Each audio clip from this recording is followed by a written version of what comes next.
ಎಲ್ಲರಿಗೂ ನಮಸ್ಕಾರಗಳು. ಆತ್ಮೀಯ ವಿದ್ಯಾರ್ಥಿ ಮಿತ್ರರೇ, ಇವತ್ತಿನ ಎಪಿಸೋಡ್ನಲ್ಲಿ B A second semester as per SCP syllabus most important questions subject ಬಂದುಬಿಟ್ಟು macro economics, that is DSE2 ಅಂಥೇಳಿ, ಸಮಗ್ರ ಅರ್ಥಶಾಸ್ತ್ರ. ಎಲ್ಲ ಚಾಪ್ಟರ್ಗಳನ್ನು ಕುರಿತಾಗಿ ಬಹುಮುಖ್ಯವಾಗಿರ್ತಕ್ಕಂತಹ ಸಂಭವನೀಯ ಪ್ರಶ್ನೆಗಳನ್ನು ಚರ್ಚೆ ಮಾಡೋಣ. ಆದ್ಮೇಲೆ ನಾನು professor PM Chogla, writer, YouTuber and lecturer in economics. ಆತ್ಮೀಯ ವಿದ್ಯಾರ್ಥಿ ಮಿತ್ರರೇ, ಪ್ರಶ್ನೆಗಳನ್ನು ಭಾಳಷ್ಟು ದಿನಗಳಿಂದ ನೀವು ಕೇಳ್ತಾ ಇದ್ದೀರಿ. ಸೊ ಇವತ್ತು ಅವುಗಳನ್ನು ಒಂದೊಂದಾಗಿ ನೋಡೋಣ. ವಿಷಯಕ್ಕೆ ಹೋಗುವ ಮುಂಚೆ ಆತ್ಮೀಯರೇ, ಬಹಳಷ್ಟು ಜನರು ವಿಡಿಯೋಗಳನ್ನು ವೀಕ್ಷಣೆ ಮಾಡ್ತಾ ಇದ್ದೀರಿ, ಆದರೆ ಚಾನಲ್ಗೆ ಸಬ್ಸ್ಕ್ರೈಬ್ ಆಗ್ತಾ ಇಲ್ಲ. ದಯವಿಟ್ಟು ಸಬ್ಸ್ಕ್ರೈಬ್ ಮಾಡ್ಕೊಳ್ಳಿ. ಅಪ್ಡೇಟೆಡ್ ಆಗಿರ್ತಕ್ಕಂತಹ ವಿಷಯ ವಸ್ತುವನ್ನು ಮುಂದಿನ ಎಪಿಸೋಡ್ಗಳಲ್ಲಿ ತರಲಿಕ್ಕೆ ಅನುಕೂಲ ಆಗುತ್ತೆ ಅನ್ನುವಂಥ ವಿಷಯವನ್ನು ಹೇಳುತ್ತಾ ವಿಷಯವನ್ನು ಆರಂಭ ಮಾಡೋಣ. Unit number 1, 2 marks questions. Question number 1, what is macro economics? ಸಮಗ್ರ ಅರ್ಥಶಾಸ್ತ್ರ ಎಂದರೇನು? Number 2 is define national income. ರಾಷ್ಟ್ರೀಯ ವರಮಾನವನ್ನು ವ್ಯಾಖ್ಯಾನಿಸಿ. Number 3 is what are the 2 difficulties of calculating national income. ರಾಷ್ಟ್ರೀಯ ವರಮಾನ ಮಾಪನದಲ್ಲಿ ಎದುರಾಗುವ 2 ತೊಡಕುಗಳನ್ನು ತಿಳಿಸಿ. ಫೋರ್ತ್ ಒನ್, ಎಕ್ಸ್ಪ್ಯಾಂಡ್ GNP ಯನ್ನು ವಿಸ್ತರಿಸಿರಿ. ಎಕ್ಸ್ಪ್ಯಾಂಡ್ DPI ಅನ್ನು ವಿಸ್ತರಿಸಿರಿ. 5 marks questions. Question number 1, give the meaning of macroeconomics and explain the importance of the study of macroeconomics. ಸಮಗ್ರ ಅರ್ಥಶಾಸ್ತ್ರದ ಅರ್ಥ ನೀಡಿ ಅದರ ಅಧ್ಯಯನದ ಮಹತ್ವವನ್ನು ವಿವರಿಸಿರಿ. Number 2 is what are the limitations of the study of macroeconomics. ಸಮಗ್ರ ಅರ್ಥಶಾಸ್ತ್ರ ಅಧ್ಯಯನದ ಮಿತಿಗಳನ್ನು ತಿಳಿಸಿರಿ. Number 3 is find difficulties in measurement of national income. ರಾಷ್ಟ್ರೀಯ ಆದಾಯ ಮಾಪನದ ತೊಡಕುಗಳನ್ನು ಕಂಡುಹಿಡಿಯಿರಿ ಅಂತಕ್ಕಂಥದ್ದು. ಆಮೇಲೆ ಇನ್ನು 15 ಅಂಕಗಳ ಪ್ರಶ್ನೆಗಳು. ಸಂಖ್ಯೆ 1, 2, 3.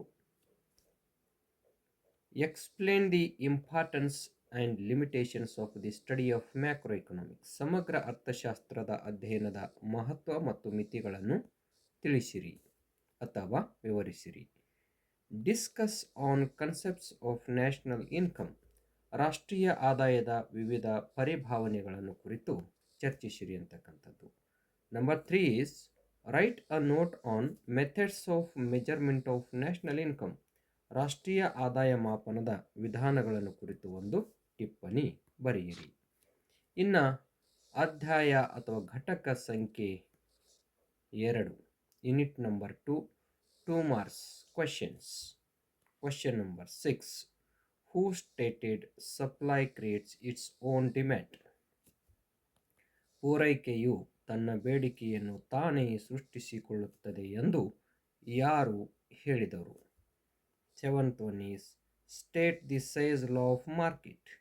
ಸೇ ಅವರ ಮಾರುಕಟ್ಟೆ ನಿಯಮವನ್ನು ತಿಳಿಸಿರಿ. 5 marks questions from unit number 2, what are the implications of Say's law of market. Say ಅವರ ಮಾರುಕಟ್ಟೆ ನಿಯಮದ ಮುಖ್ಯಾಂಶಗಳನ್ನು ತಿಳಿಸಿರಿ. 8th one, focus on Pigou's modifications. ಪಿಗು ಅವರ ಸುಧಾರಣೆಗಳ ಮೇಲೆ ಬೆಳಕು ಚೆಲ್ಲಿರಿ. And 15 marks questions.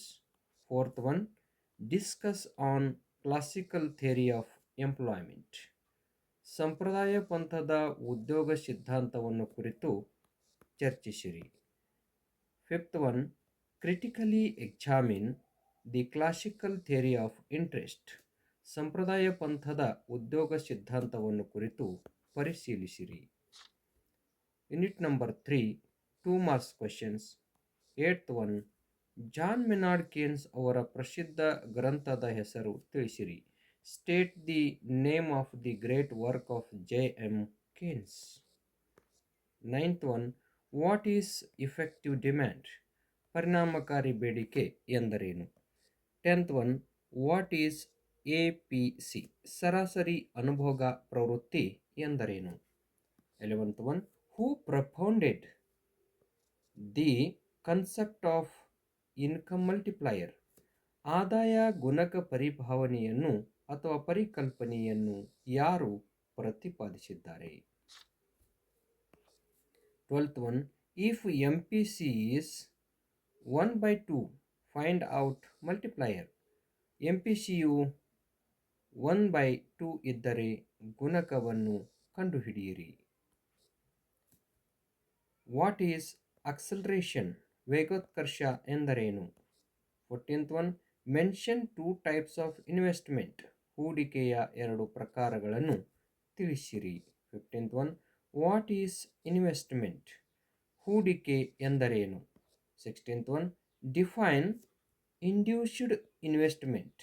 ಪ್ರೇರಿತ ಹೂಡಿಕೆಯನ್ನು ವ್ಯಾಖ್ಯಾನಿಸಿರಿ. 17th one, state any 2 types of investment? ಹೂಡಿಕೆಯ ಯಾವುದಾದರೂ 2 ಪ್ರಕಾರಗಳನ್ನು ತಿಳಿಸಿರಿ ಅಂತಕ್ಕಂಥದ್ದು. 18th one, give the meaning of interest? ಬಡ್ಡಿಯ ಅರ್ಥ ತಿಳಿಸಿರಿ. 19th one, give the meaning of marginal efficiency of capital, that is MEC? ಬಂಡವಾಳ ಸೀಮಾಂತ ದಕ್ಷತೆಯ ಅರ್ಥ ನೀಡಿರಿ. 5 marks questions. Question number 9, discuss on consumption function? ಅನುಭೋಗ ಪ್ರವೃತ್ತಿಯನ್ನು ಕುರಿತು ಚರ್ಚಿಸಿರಿ.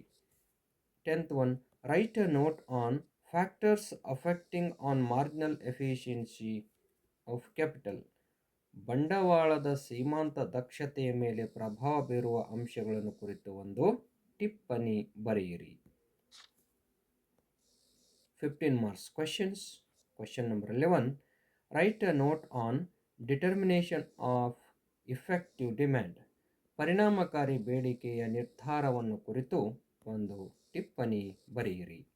12th one, explain about factors influencing consumption function? ಅನುಭೋಗ ಪ್ರವೃತ್ತಿ ಮೇಲೆ ಪ್ರಭಾವ ಬೀರುವ ಅಂಶಗಳನ್ನು ಕುರಿತು ವಿವರಿಸಿರಿ ಅಂತಕ್ಕಂಥದ್ದು. 13th one, discuss about marginal efficiency of capital? ಬಂಡವಾಳದ ಸೀಮಾಂತ ದಕ್ಷತೆಯನ್ನು ಕುರಿತು ಚರ್ಚಿಸಿರಿ.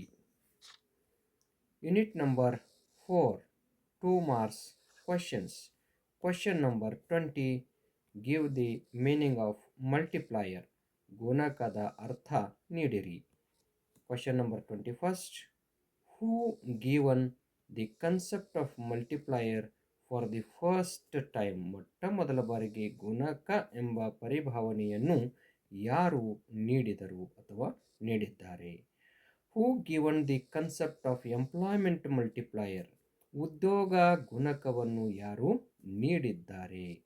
And question number 23, who given the concept of investment multiplier? ಹೂಟೆ ಗುಣಕವನ್ನು ಯಾರು ನೀಡಿದ್ದಾರೆ?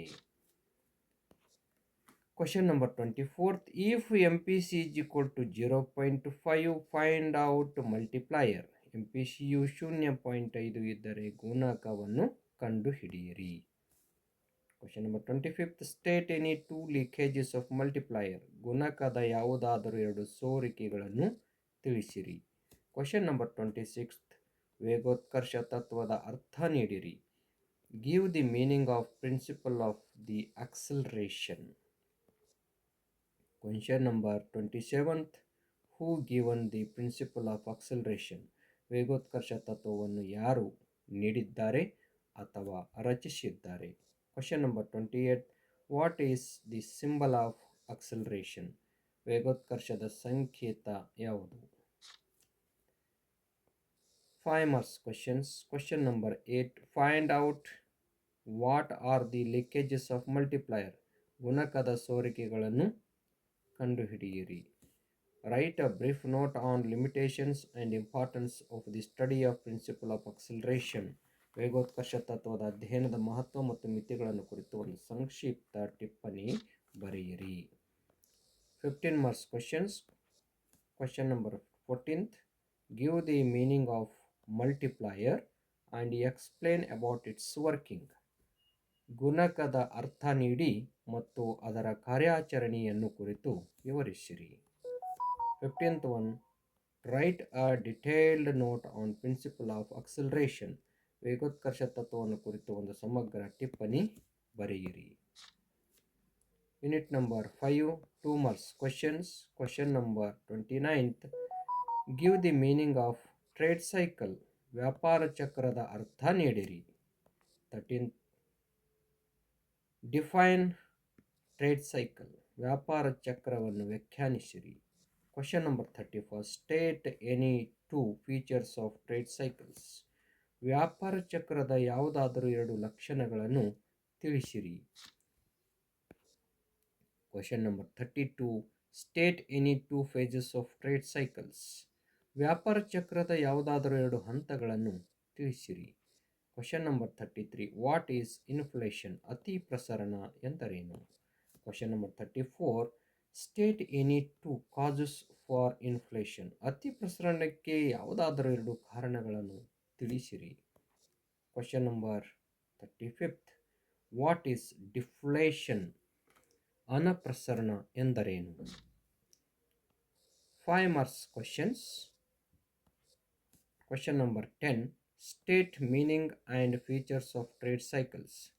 ವ್ಯಾಪಾರ ಚಕ್ರಗಳ ಅರ್ಥ ನೀಡಿ ಮತ್ತು ಲಕ್ಷಣಗಳನ್ನು ತಿಳಿಸಿರಿ. 11th one, write a brief note on how to control trade cycles.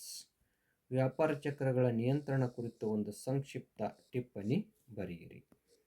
12th one, state the features of inflation. ಅತಿ ಪ್ರಸರಣದ ಲಕ್ಷಣಗಳನ್ನು ತಿಳಿಸಿರಿ. Question number 13th, write a note on causes for inflation. ಅತಿ ಪ್ರಸರಣಕ್ಕೆ ಕಾರಣಗಳನ್ನು ಕುರಿತು ಒಂದು ಟಿಪ್ಪಣಿ ಬರೆಯಿರಿ. 15 marks questions. Question number 16, give the meaning of trade cycles and explain the phases of trade cycles. ವ್ಯಾಪಾರ ಚಕ್ರಗಳ ಅರ್ಥ ನೀಡಿರಿ ಮತ್ತು ವ್ಯಾಪಾರ ಚಕ್ರಗಳ ವಿವಿಧ ಹಂತಗಳನ್ನು ವಿವರಿಸಿರಿ. Question number 17th one, critically examine the purely monetary theory of Hartree. ಹಾರ್ಟ್ರೆ ಅವರ ಪೂರ್ತಿ ಹಣದ ಸಿದ್ಧಾಂತವನ್ನು ವಿಮರ್ಶಾತ್ಮಕವಾಗಿ ಪರಾಮರ್ಶಿಸಿರಿ ಅಥವಾ ಪರಿಶೀಲಿಸಿರಿ. Discuss on how to control trade cycles. 18th question, ವ್ಯಾಪಾರ ಚಕ್ರಗಳನ್ನು ಹೇಗೆ ನಿಯಂತ್ರಿಸುವುದು ಚರ್ಚಿಸಿರಿ. 19th one, explain about types of inflation. ಅತಿ ಪ್ರಸರಣದ ಪ್ರಕಾರಗಳನ್ನು ವಿವರಿಸಿರಿ. Question number 20, discuss on causes for inflation. ಅತಿ ಪ್ರಸರಣಕ್ಕೆ ಕಾರಣಗಳನ್ನು ವಿವರಿಸಿರಿ. Question number 21, examine the effects of inflation. ಅತಿ ಪ್ರಸರಣದ ಪರಿಣಾಮಗಳನ್ನು ಪರಿಶೀಲಿಸಿರಿ. Question number 22, write a detailed note on how to control inflation. ಅತಿ ಪ್ರಸರಣವನ್ನು ಹೇಗೆ ತಡೆಗಟ್ಟುವುದು ಕುರಿತು ಒಂದು ಸಮಗ್ರ ಟಿಪ್ಪಣಿ ಬರೆಯಿರಿ. ಆತ್ಮೀಯರೇ, ಇದರೊಟ್ಟಿಗೆ ಒಂದು ಸ್ಥಿತಿ ವಿದ್ಯಮಾನವನ್ನು ನೋಡೋದಾದರೆ ಇಲ್ಲಿ ಹಳೆಯ ಪ್ರಶ್ನೆ ಪತ್ರಿಕೆಯಿಂದ ಈ ಒಂದು ಕ್ವೆಶನ್ ತೆಗೆದುಕೊಂಡಿದ್ದೇನೆ. ಸೊ ನಿಮಗೇನಾದರೂ ಇಲ್ಲಿ ಕೊಟ್ಟಿರ್ತಕ್ಕಂಥ ಏನು ಲೆಕ್ಕ ಇದೆಯೋ ಇದರ ಸೊಲ್ಯೂಷನ್ ಅಥವಾ ಪರಿಹಾರ ಬೇಕು ಅಂತಂದರೆ ದಯವಿಟ್ಟು ಕಮೆಂಟ್ ಮಾಡಿ ತಿಳಿಸಿ. ಬನ್ನಿ ಈ ಪ್ರಶ್ನೆ ಹೇಗಿದೆ ಅನ್ನೋದನ್ನು ನೋಡೋಣ. Explain the working of multiplier. ಗುಣಕದ ಅಥವಾ ಗುಣಕ ತತ್ವದ ಕಾರ್ಯಾಚರಣೆಯನ್ನು ವಿವರಿಸಿರಿ. ಇದು ಯಾವುದು? ಎ ಭಾಗಕ್ಕೆ ಸಂಬಂಧಪಟ್ಟಿರ್ತಕ್ಕಂಥದ್ದು. ಬಿ ಭಾಗ ಏನು ಹೇಳ್ತದೆ ಅಂತಂತಂದರೆ ಕ್ಯಾಲ್ಕುಲೇಟ್ ಮಲ್ಟಿಪ್ಲೈಯರ್. ಕೆಯನ್ನು ಲೆಕ್ಕಾಚಾರ ಮಾಡಿ. When MPC is 1/2, 2/3, 3/5, 5/8 and 9/10. MPC 1 ಗುಣಿಲೆ 2, 2 ಗುಣಿಲೆ 3, 3 ಗುಣಿಲೆ 5, 5 ಗುಣಿಲೆ 8 ಮತ್ತು 9 ಗುಣಿಲೆ 10 ಇದ್ದಾಗ ಗುಣಕದ ಮೌಲ್ಯವನ್ನು ಕಂಡುಹಿಡಿಯಿರಿ. ಅಥವಾ explain the different phases of trade cycles. ವ್ಯಾಪಾರಿ ಚಕ್ರದ ವಿವಿಧ ಹಂತಗಳನ್ನು ವಿವರಿಸಿರಿ. ಇದಿಷ್ಟೇನಪ್ಪ ಅಂತಂತಂದರೆ 2 ಅಂಕ, 5 ಅಂಕ ಮತ್ತು 15 ಅಂಕಗಳಿಗೆ ಸಂಬಂಧಪಟ್ಟ ಚರ್ಚೆ. ಆ್ಯಂಡ್ ಡಿಯರ್ ಸ್ಟೂಡೆಂಟ್ಸ್, ಆತ್ಮೀಯ ನಿಮ್ಮ ಎಲ್ಲ ಕೋರಿಕೆಯ ಮೇರೆಗೆ ಏನಪ್ಪ ಅಂತಂತಂದರೆ ನೋಟ್ಸ್ ಇವತ್ತು ಲಭ್ಯ ಆಗ್ತಾ ಇದೆ. ಒಂದಿಷ್ಟು ಸಮಯವನ್ನು ತೆಗೆದುಕೊಂಡು ನಿಮಗಾಗಿ ನೋಟ್ಸನ್ನು ರಚನೆ ಮಾಡಲಾಗಿದೆ. ನಿಮಗೇನಾದರೂ ನೋಟ್ಸ್ ಬೇಕು ಅಂತಂತಂದರೆ ವಾಟ್ಸಪ್ ಸಂಖ್ಯೆ 9964791356ಗೆ ಕಾಂಟ್ಯಾಕ್ಟ್ ಮಾಡುವ ಮೂಲಕ ನೀವು ಪಡೆದುಕೊಳ್ಳಬಹುದು. ಸದ್ಯ ಇದರ ಒಂದು ಅವತರಣಿಕೆ 2 ರೂಪದಲ್ಲಿ ಇದೆ. ಒಂದು PDF ರೂಪದಲ್ಲಿದೆ, ಪೇಯ್ಡ್ ವರ್ಷನ್ನು. ಆಮೇಲೆ ಇದು ಪ್ರಿಂಟ್ ಫಾರ್ಮ್ನಲ್ಲಿಯೂ ಕೂಡ ಇದೆ. And it's depends upon your distance, ಎಷ್ಟು ದೂರ ಇದ್ದೀರಿ ಅದರ ಮೇಲೆ ಅದರ ಬೆಲೆ ನಿರ್ಧಾರ ಆಗುತ್ತೆ. ಸೊ PDF ರೇಟ್ ಬಂದುಬಿಟ್ಟು 80 ರೂಪೀಸ್ ಇದೆ. ಪ್ರಿಂಟ್ ಏನಪ್ಪ ಅಂತಂದ್ರೆ ಪೋಸ್ಟೇಜು, ಆಮೇಲೆ ಪ್ಯಾಕೇಜಿಂಗು, ಪ್ರಿಂಟಿಂಗು ಅದರ ಮೇಲೆ ಡಿಪೆಂಡ್ ಆಗುತ್ತೆ. ಒಟ್ಟಿನಲ್ಲಿ ನೀವು ಈ ಸಂಖ್ಯೆಗೆ ಕರೆ ಮಾಡುವ ಮೂಲಕ ಅಥವಾ ನಿಮ್ಮ ಮೆಸೇಜ್ ಕಳಿಸೋ ಮೂಲಕ ನೋಟ್ಸನ್ನು ಪಡ್ಕೋಬಹುದು.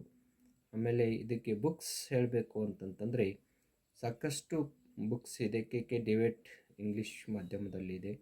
ಹಾಗೇನೇನಪ್ಪ ಅಂತಂತಂದರೆ ಅಡ್ವಾನ್ಸ್ಡ್ ಎಕಾನಮಿಕ್ ಥಿಯರಿ ಅನ್ನುವಂತಹ ಪುಸ್ತಕ ಇದೆ. ಆಮೇಲೆ ಏನಪ್ಪ ಅಂತಂತಂದರೆ ಅದ್ರ ಜೊತೆಗೆ HR ಕೆಸರ್ದು ಬುಕ್ ಇದೆ, ಆರ್ಥಿಕ ಸಿದ್ಧಾಂತ ಅಂತಕ್ಕಂಥದ್ದು. ಇವುಗಳನ್ನು ಒಂದಿಷ್ಟು ನೋಡ್ಕೋಬಹುದು. ಬಟ್ ಒಟ್ಟಾಗಿ ಎಲ್ಲ ವಿಷಯಗಳು ಇದರಲ್ಲಿ ಸಿಗ್ತದೆ ಅಂತ ನಾನು ಹೇಳಿಕೆ ಆಗೋದಿಲ್ಲ. ಅವುಗಳನ್ನು ನೀವು ಹುಡುಕೊಂಡು ಮಾಡ್ಕೋಬೇಕಾಗ್ತದೆ. ಅದರೊಟ್ಟಿಗೆ ನೀವು ಕ್ಲಾಸ್ ನೋಟ್ಸ್ಗಳನ್ನು ಕೂಡ ಉಪಯೋಗ ಮಾಡಿಕೊಳ್ಬಹುದು. ಸೊ ಆತ್ಮೀಯ ವಿದ್ಯಾರ್ಥಿ ಮಿತ್ರರೇ, ಇದಾಗಿತ್ತು ಅತಿ ಮಹತ್ವದ ಪ್ರಶ್ನೆಗಳಿಗೆ ಸಂಬಂಧಪಟ್ಟ ಒಂದು ಚರ್ಚೆ. ದಯವಿಟ್ಟು ಚಾನಲ್ಗೆ ಸಬ್ಸ್ಕ್ರೈಬ್ ಮಾಡ್ಕೊಳ್ಳಿ ಅಂದರೆ ಸಬ್ಸ್ಕ್ರೈಬ್ ಮಾಡ್ಕೊಳ್ಳಿ. ನಿಮ್ಮೆಲ್ಲ ಸ್ನೇಹಿತ ಮಿತ್ರರಿಗೆ ಶೇರ್ ಮಾಡಿ, ಲೈಕ್ ಮಾಡಿ. ನಿಮ್ಮ ಸಲಹೆ ಸಂದೇಹಗಳಿಗೆ ಫ್ರೀಯಾಗಿದೆ ಸಬ್ಸ್ಕ್ರಿಪ್ಷನ್ನು, ಶೇರು, ಲೈಕು, ಕಮೆಂಟು. ಅದಕ್ಕೇನು ವಿಚಾರ ಮಾಡೋದು ಅವಶ್ಯಕತೆ ಇಲ್ಲ. ದಯವಿಟ್ಟು ನೀವು ಕಮೆಂಟ್ ಮಾಡಿ ತಿಳಿಸಿ ನಿಮ್ಮ ಸಂದೇಹಗಳನ್ನು. ಮುಂದಿನ ಎಪಿಸೋಡ್ನಲ್ಲಿ ಅವುಗಳ ಬಗ್ಗೆ ಒಂದು ವಿಷಯವನ್ನು ಚರ್ಚೆ ಮಾಡಲಿಕ್ಕೆ ಅನುಕೂಲ ಆಗ್ತದೆ ಅನ್ನುವಂಥ ವಿಷಯವನ್ನು ಹೇಳುತ್ತಾ ನಿಮ್ಮೆಲ್ಲರಿಗೂ ಶುಭವಾಗಲಿ. ನಮಸ್ತೆ.